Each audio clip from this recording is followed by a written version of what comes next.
What's up everybody, this is the 2024 Mazda CX-90 and in this video I'm going to show you a tour of the outside and of the inside. We're going to go over all the info we know so far and yeah, overall though, I mean, the first look, you can see it's a very impressive thing. It's on a brand new platform. It's a rear-wheel drive based all-wheel drive system. It's got an inline-6 engine now and longitudinal setup. So many very cool things to make this dynamic as well as beautiful.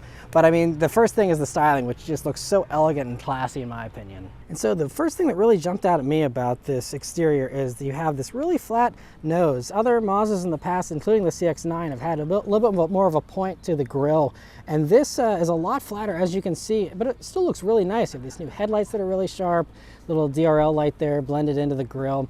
But that grille also has some like inward curvature to it, which is a really cool look. And all the bright work here in combination with this artisan red paint, which is a new metallic paint that Mazda came up with here, is really just makes for a very classy and expensive look. You have these 21-inch wheels here on this top trim that look great, and an inline-6 badge there, and very interesting kind of teardrop shape almost to the you know, side profile here. And a really thick rear pillar, which kind of reminds me honestly of the Mazda 3 hatchback in a way, but it's really cool and it just helps to maximize interior space as well. And I also love out back here, these all new taillights look really cool. And again, more chrome there at the bottom. And just has really nice curvature. Again, in person, these things you really notice. You can see how this kind of curves you know, as it goes around. And it's just very rounded. The whole vehicle is just, again, I like that they, you know, they didn't try and make it super, you know, boxy or aggressive or anything. They just made it really classy, and I just love these long taillights. Everything just has a really nice look to it overall. But let's hop inside and check out the interior. The interior of the CX-90 here is really nice. I love this hanging stitch you have on this dashboard, and just the fabric on here is really, has a nice texture and just feels really cool and just very unique, you know, all the design elements. And I mean, just look at, like, there's this gorgeous wood and the metal and the texture on the metal there on the doors, you know, with those little lines through it.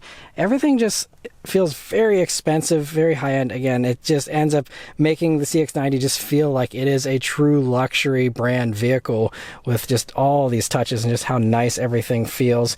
And some of these things are familiar, so like, you know, this controller is like what you'll see on any of the other newer Mazda stuff, but then you have like this shifter, which is brand new and just a really nice, you know, metal and leather combo here, and feels great. Same thing with this drive button, has some nice metal on it. But you have this 12.3-inch display, and this screen currently doesn't have any functionality because this is just a show car, but just gives you an idea of what you can expect there as far as the screen size and the resolution there. And it really is nice. And I also appreciate that it is set back a little bit, but it's not super far away. So hopefully we'll have some touchscreen capability. We don't have too many details about the screen functionality just yet. That'll all come later as well. But a very nice, you know, display there. And I also really love these gauges. These all digital gauges are a new design, and I don't know the exact dimensions of them either, but it just is really nice. I love, you know, how you almost have like a barrel pattern there on the inside of it there. Just a very cool, you know, look with all the intricate little details there in those gauges. They could have made it a lot simpler, but I love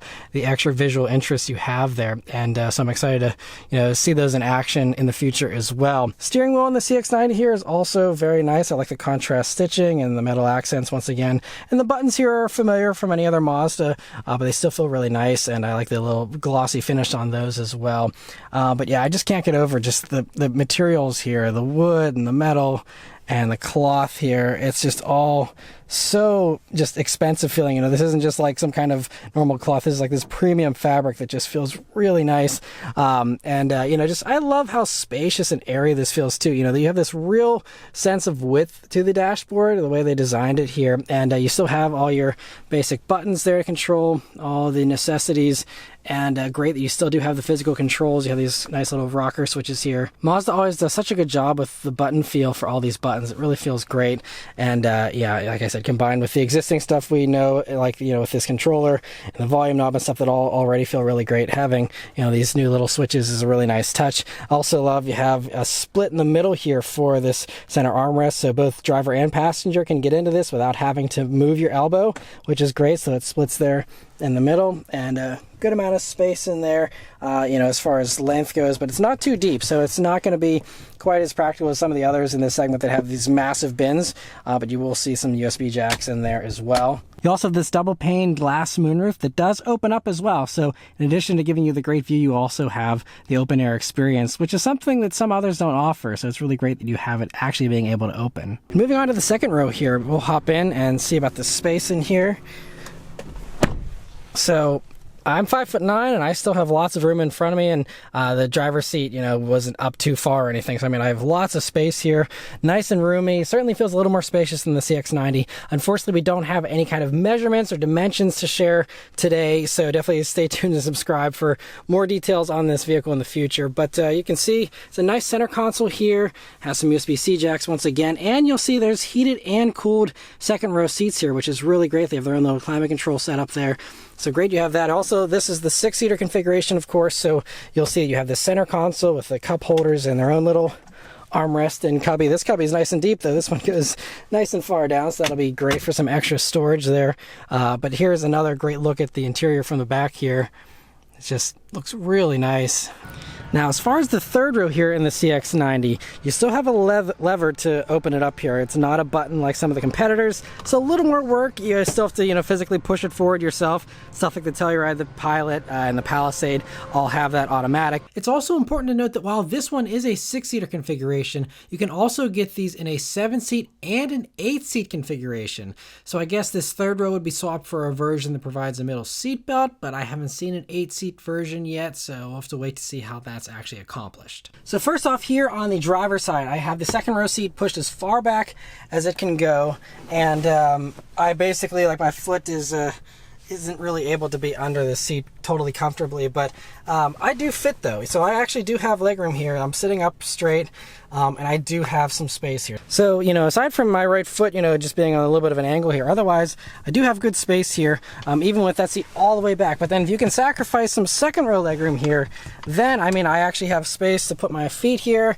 I'm good, and I have lots of space. This is a huge improvement over the CX-9, and so that is going to be really great. Also, while you're back here, you'll see you have air vents here, as well as USB-C jacks, and also cup holders here for those third row occupants. And I'm going to show you the headroom here. And again, it's a good amount. So, you know, this is really, again, a really nice improvement, and really shows you how they really tried to extend that rear line on the back to give you as much headroom as possible. And so again, being 5'9", sitting up straight, to have this much headroom in the back of a midsize SUV is very impressive. And so I think they did a really great job on this third row, all things considered. And you even have little handles here to help you hop out of the third row. And a little bit of a squeeze for an adult, but not too bad at all. And if you don't get the second row console, you can always walk through the middle too. Trunk space here in the CX-90 also appears to be pretty good, pretty much in line with most of the other stuff in this segment. As far as, you know, being right towards the top of the pack, again, I don't have numbers or dimensions, but just eyeballing it, it seems to be, you know, one of the top ones out there. Not much space under there. Some competitors do have a little more under there, but other than that, I mean, good amount of space. You'll see that you have a regular power outlet as well as a house current plug there. And whenever you want to fold these seats down, it's not powered, but it's just one quick, easy, light lever. Very easy to do. Now, as far as what's under the hood, we weren't allowed to pop the hood yet, but there will be two different powertrains to choose from. The first is the eSkyActiv G 3.3-liter turbocharged inline-6 engine. It does 340 horsepower and 369 pound-feet of torque on the recommended premium fuel, but you can run regular in these as well. It'll probably just make a tiny bit less power.